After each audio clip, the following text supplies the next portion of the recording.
I bring back up Tennessee, doing everything they can to get rid of the black vote. And in their minds, they're saying to themselves, one day we'll have slaves again. I advise you to think of the unintended consequences. You're destroying yourselves because of racism and hate. And please remember, it's not just the violence and the pitchforks and the tortures I'm talking about. I mean, unintended consequences like they leave and all of the poor people there. And the fact that you are all welfare states as it is, and you have no more workforce willing to work for cheap when they all leave. And you further condemn your stupid white people who voted for this to abject poverty.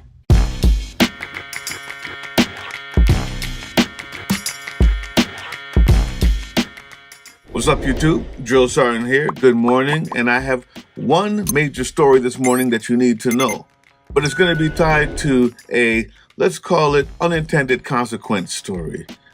And that unintended consequence story is going to be tied to something that you may have seen this morning or last night that I posted that happened in Tennessee. The first story this morning, another attack on Iran. Here it is. We begin this morning with an escalation in the Middle East. The U.S. carried out what it says are self-defense strikes on Iran after 3 Navy destroyers came under fire. The Iranian military released this video purportedly showing its Navy firing missiles during that exchange. U.S. Central Command says the destroyers were not struck.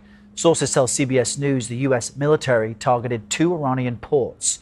Both Washington and Tehran claim the other attacked first. President Trump praised the military action, but insists the ceasefire is still intact. Every missile was knocked down, every drone was knocked down, and the people that shot it are no longer with us. If there's no ceasefire, you're not going to have to know. You're just going to have to look at one big glow coming out of Iran. Now, we are also tracking renewed attacks on the United Arab Emirates. That country says its air defense systems had been activated in response to Iranian drones and missiles. Now, that's important. Obviously, I wanted you to get that first this morning. I also wanted to give you some nuance like I love to do. So I'm going to start with this. Question for white conservative parents in the United States. Have y'all picked out your son's coffins yet?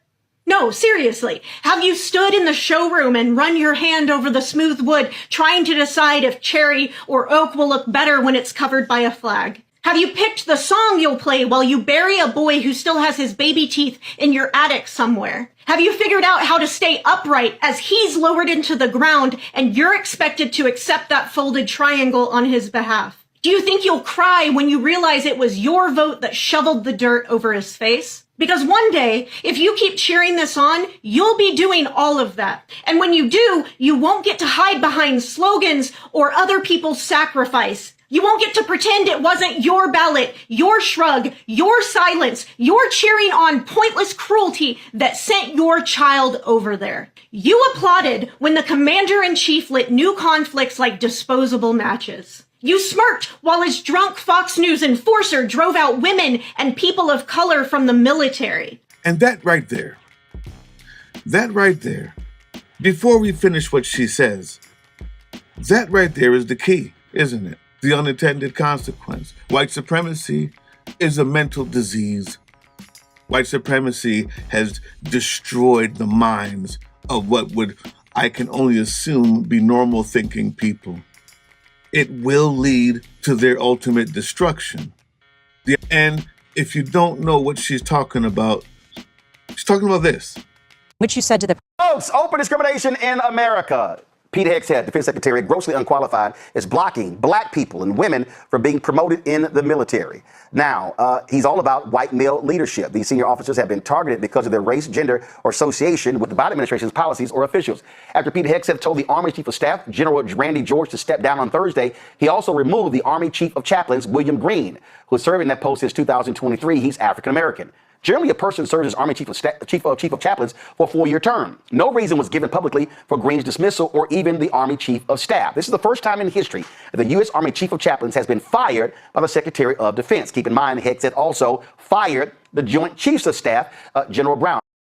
may remember a year ago when, shortly after returning to the White House, Donald Trump fired several high-ranking military service members who, let's say, just happened to be black and women. They included the chairman of the Joint Chiefs of Staff, that's a big deal, the chief of naval operations, and the U.S. representative to NATO. There was no reason to think any of them had done anything wrong with their duties. Well, today, the New York Times is out with explosive new reporting that gives a little insight into the decisions being made at the Pentagon. The Times reports that this month, Secretary of Defense Pete Hegseth is, quote, unilaterally blocking the promotion of 4 Army officers to be one-star generals, something it's not even clear he has the legal authority to do. It's really, really irregular. The Times explained that 2 of the officers targeted by Hegseth are black and 2 are women. They all had, quote, decades-long records of exemplary service, but Hegseth removed them from a promotion list that consists of about 36 officers, most of whom are white men. The Times is reporting, based on interviews with 11 current and former military officials, 3 of them told the Times about a dust-up last summer. Listen to this. It was between Hegseth's chief of staff, Ricky Burria, and the Secretary of the Army, Dan Driscoll. Now, the Times reports, quote, that Burria chastised the Army secretary for selecting Major General Antoinette Gant, a combat engineer who served in Iraq and Afghanistan, to take command of the military district of Washington, located there in D.C. Burria told Driscoll that President Trump would not want to stand next to a black female officer at military events. Right. So as you get rid of all of the black people in high positions in the United States military, and you actively let them know that black people need not apply, what happens next is they see no path for upward mobility in the military. They will not apply. And the people who will be going to continue the first story, the bombings, the wars, and coming back in the coffins will end up being white. You wanted an all-white military. You wanted an all-white ethno-state. Well, your brain damage is gonna give you that. Unintended consequences. Your stupidity and ignorance and hate has blinded you to the obvious reality that the more diverse military you have, the better it is. And even if it's for your own racist propagation of your race, you've now condemned your own race to go and die because that superiority felt so good when you put the man who's going to send them there in office. You didn't put 2 and 2 together, but that's not the end of it. Now, let's finish what this lady has to say. Did you think the poverty draft would skip your middle-class zip code forever? Do you understand how racist you have to be to insist that black and brown folks aren't good enough to go die in foreign deserts on your behalf? Do you understand how ignorant you have to be to not see that that means your sons will go die in their stead? Or if they do make it home, are you ready to handle the aftermath of a war that never really ends for him? Are you prepared to raise your grandbabies well into your 80s after your boy comes home broken and violent to a VA with no appointments, no therapy, no hope to offer him? Are you ready for that 3 a.m. call from the sheriff letting you know that your son attacked the mother of his children and now your grandchildren are the most invisible kind of war orphan other than the brown war orphans he was ordered to create on our behalf? You thought you could outsource the blood and the grief that fed your cruel celebration forever. But you can't. The sacrifice that you took for granted because it was being given by people you think are below you is now at your door, knocking in uniform. I hope that someday, when you're left with nothing but boxes of photographs under your bed, the joy of superiority you felt as you watched a wife-beating alcoholic chastise the men and women who have given everything for our country is enough to bring you comfort in your self-imposed loneliness. Because I know they say we all enter this world alone and we leave it the same way, but it will be your decisions that sent your babies to die in the desert, and it will be your decisions that brought them back in a squadron of pine boxes nailed together by the votes of parents just like you. After hearing all that, you know the story of the day. We've attacked. We said that it was in retaliation to Iran, but we've attacked. Then Trump says that he's just going to turn it into a glowing ball. I don't know what that means. I don't even want to use the N-word.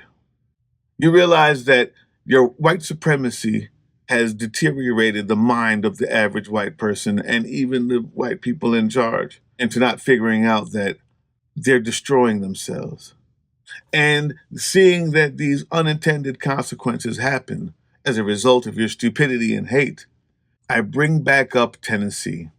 Tennessee, Louisiana, South Carolina, Mississippi, that will be just doing everything they can to get rid of the black vote, to put them back in Jim Crow. And in their minds, they're saying to themselves, one day we'll have slaves again. I advise you to think of the unintended consequences that when you take away the legal recourse options of a human being, the illegal recourse options become viable. You're destroying yourselves because of racism and hate. And please remember, it's not just the violence and the pitchforks and the torches I'm talking about. I mean, unintended consequences. Like, let's just be a little bit creative. Like, they leave, and all of the poor people there, and the fact that you are all welfare states as it is, and you have no more workforce willing to work for cheap. When they all leave, and you further condemn your stupid white people who voted for this to abject poverty because there will be no more slaves. Your mental disease has blinded you to what is the most obvious reality, and your lack of education on purpose, your lack of curiosity, racist, white supremacists that voted for this. It will destroy you. We'll still be here because we've always been under authoritarian rule. We've just found a way to work through it, work within it, and make progress. And you ripped it away in Tennessee. You started a war to send your kids to. And when they come back in the pine boxes, we won't even be making those anymore. You'll be making your own. The unintended consequences are even further than that because some of them are unforeseen. I can't wait to find out. Good morning, America. Also, direct action means maybe you need to be throwing some dildos. I didn't say throwing, I'm sorry, holding, playing. The dildo distribution people. Yeah, you haven't seen them? Go to closertotheedge.com. I'm going to put the link in there that shows you the whole thing that they're doing. It's amazing. But they're using these, and they've got thousands of them now because they realize that they're so effective at warding off these ICE agents at Whipple in Minneapolis. And now around the nation, they're giving these away to people. They're passing them out because that absurdity in the face of this toxic masculinity seems to be the one thing that gets these ICE agents to back off. It actually works. So I want to help them get those donations for the thousands that they've bought. Also, the thousands were donated to them as well. But for the ones that they bought, they need to get that money back, and they need to keep this going because it's working. If nothing else, just to piss off those ICE agents. Email me, politicaldrain@proton.me. politicaldrain@proton.me. You email me, say, I want to donate, and I will give you the instructions on how to do so, because the time to fight is now. Hey, yeah, you.